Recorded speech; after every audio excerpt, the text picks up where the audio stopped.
Welcome back, everyone. Today, we're taking a deep dive into the world of dramatic monologues. Oh, those are fascinating. You know those moments in literature where a character just kind of spills their guts, revealing way more than they probably intended? Right, right. It's like we're getting a peek behind the curtain, seeing their true selves. Exactly. And the sources you've given me are fantastic for this, so I think we can really unpack what makes this literary device so powerful. Looking forward to it. So, first things first, what exactly is a dramatic monologue? How is it different from just, a regular monologue? Well, think of it this way. In a regular monologue, the speaker might just be, thinking out loud or addressing an audience directly. But in a dramatic monologue, there's this added layer of performance. Performance, like they're putting on a show. Yeah, kind of. The speaker is addressing a specific listener, even if that listener isn't actually present in the scene. I see. So it's like they're trying to persuade that listener of something or justify their actions. Exactly. And that's where it gets really interesting because the speaker is so focused on their performance, on convincing their listener, that they often end up revealing more than they bargained for. Oh, that's so clever. It's like they accidentally give themselves away, those little slips of the tongue that reveal their true feelings. Yeah, but in a dramatic monologue, those slips aren't really accidents. They're carefully crafted by the author to give us insight into the speaker's character, their motivations, their flaws, like those Freudian slips you mentioned, but with an author pulling the strings. So it's like we're getting a glimpse into their subconscious, even if they're trying to hide it. Exactly. And one of the masters of this was Robert Browning. His poem, My Last Duchess, is a perfect example. On the surface, the Duke is just, chatting about a portrait of his late wife. But as he talks, we start to realize there's something much darker going on. Oh, yeah. That poem is so creepy. The way he talks about how easily she smiled at others, it's chilling. Right.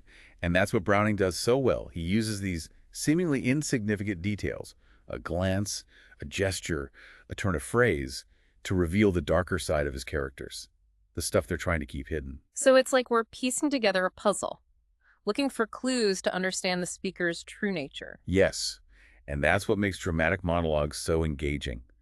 We're not just passive observers. We're actively trying to figure out what's really going on. But this idea of a character revealing themselves through speech, it's not entirely new, is it? Weren't the Victorians building on something that came before? Oh, absolutely. Yeah.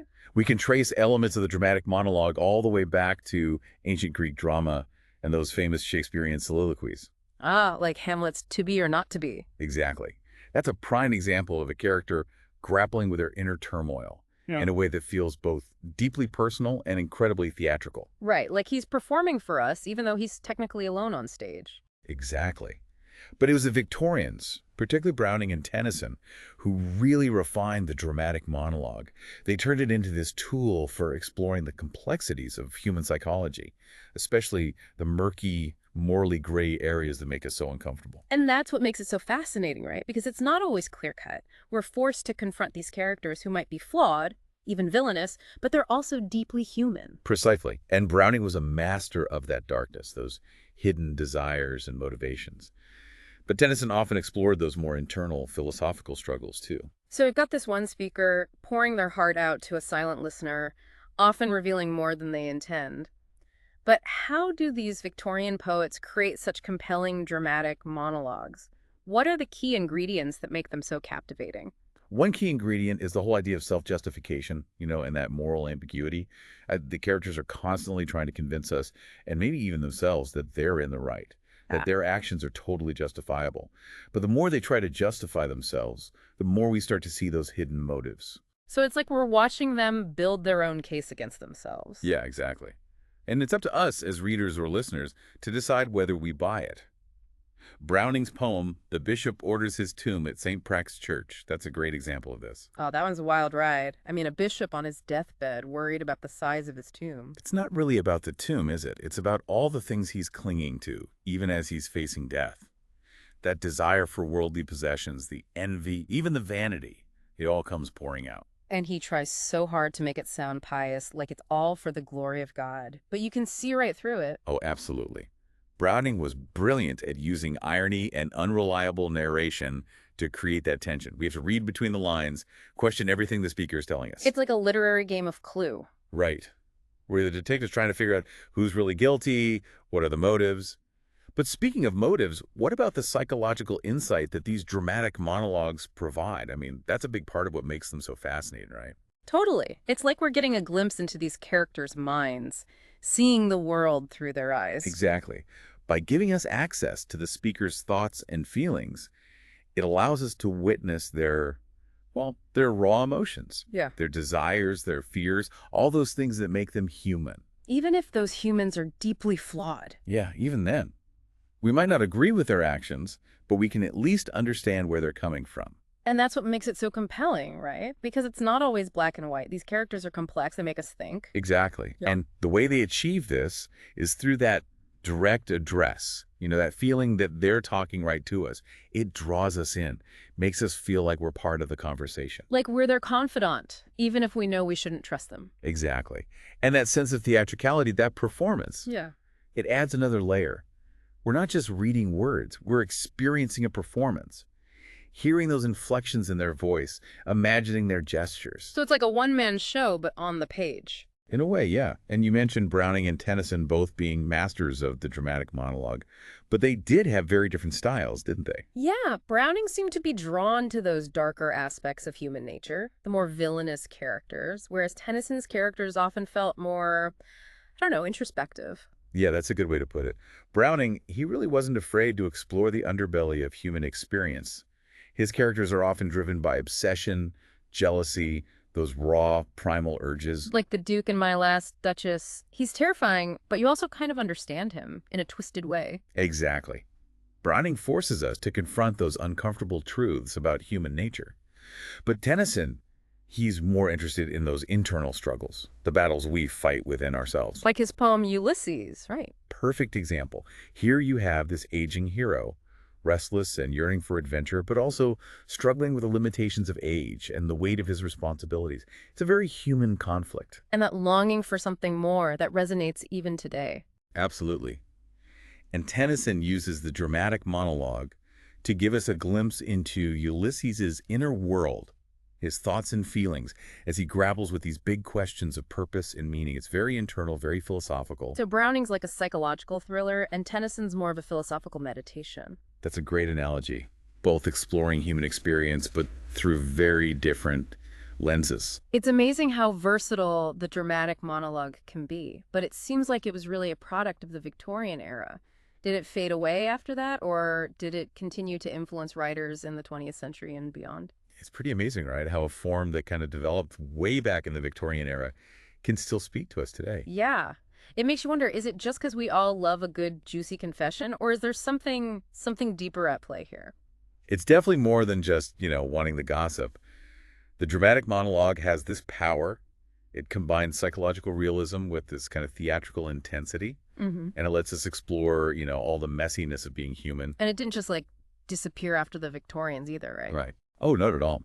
Actually, it played a big role in shaping modernist literature, especially with poets like T.S. Eliot. Eliot. Oh, man, he was the king of modern angst.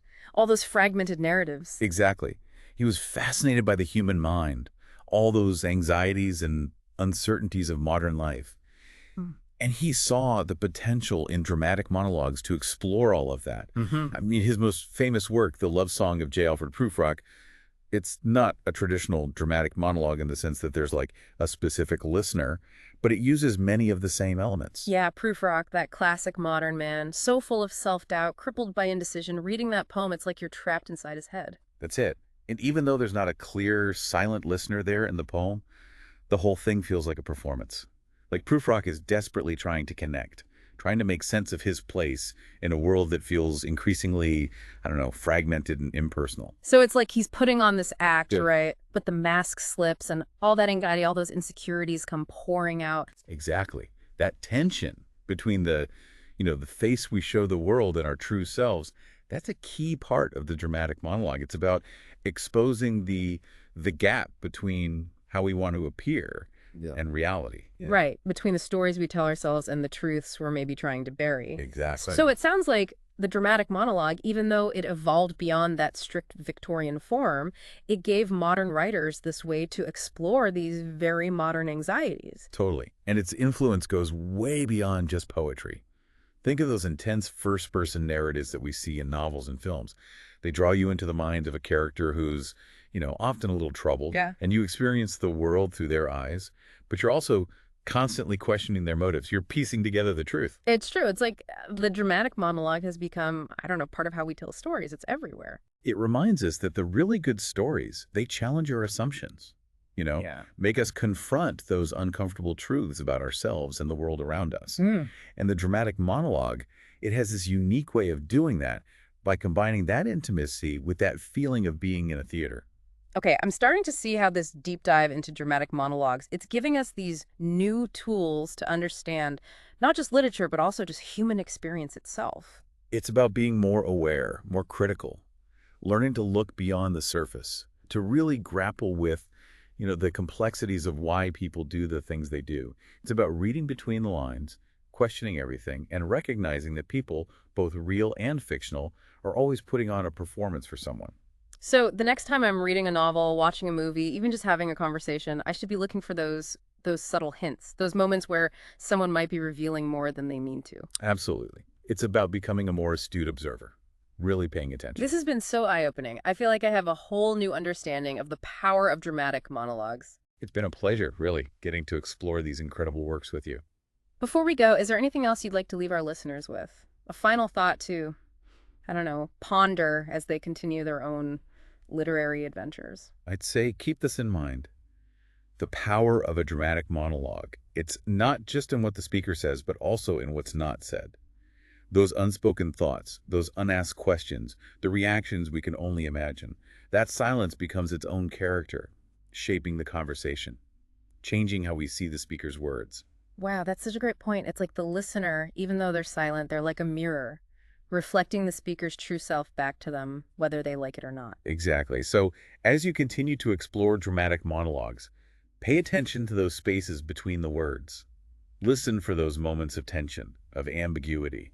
That's where the real magic happens. I can't wait to put all of this into practice. Thanks for joining us on this deep dive into the world of dramatic monologues. I hope you all enjoyed it as much as I did. Until next time, keep those minds sharp and those ears open. The world is full of dramatic monologues just waiting to be decoded.